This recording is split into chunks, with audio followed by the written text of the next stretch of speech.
The biggest development so far is that the Army has said that they have recovered the black boxes from the wreckage. You know, oftentimes when a plane crashes, it's sometimes difficult to locate those black boxes. In this case, it didn't take very long at all, and they are going to be central to the investigation. Investigators will now be looking at the flight data recorder to see if there was a change in the flight pattern, a change in altitude, or whether all of the onboard systems were functioning properly. We do know that the pilot reported the left engine had failed, but they felt confident enough that they could still fly the plane with just one engine working. That flight from Chitral to Islamabad is only about an hour. They made it about half an hour or so before that Mayday call came out, and then the plane crashed. So the investigators now are going to be looking through all of the details, and especially that flight data recording, to see if they can piece together the exact cause of this crash.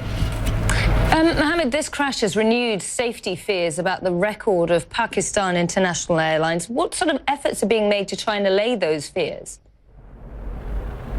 Well, it's a good question. You know, PIA has come under a lot of criticism, certainly in just the last few years, for a very shoddy safety record, particularly with allegations that they weren't providing regular maintenance on their planes. Now, a PIA spokesperson came out very vocally and very firmly saying that not only were there 2 capable pilots on board, but in fact, in this case, there were 3 pilots on board. One of them was just training how to fly that specific route because landing in Chitral requires a different level of expertise.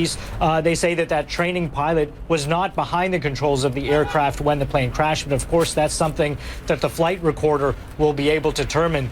PIA also coming out today and saying that they've already begun offering $5,000 U.S. cash payments to the victims of the families to help pay for funeral costs. They've also flown the families in from where they are into Islamabad so they can help bury their loved ones. And they've also said that they're going to comply with Pakistani law, and there will be compensation payments made out, you know, in the near future. Just putting that into context, though, I mean, some of these bodies haven't even been identified yet, let alone the funerals haven't taken place, and the airline is already taking that step forward and saying that they plan on providing compensation. So they're trying to be proactive about this, but there's going to be a lot of anger and anguish as those families arrive in Islamabad, blaming PIA and saying, how could you let this happen to our loved ones?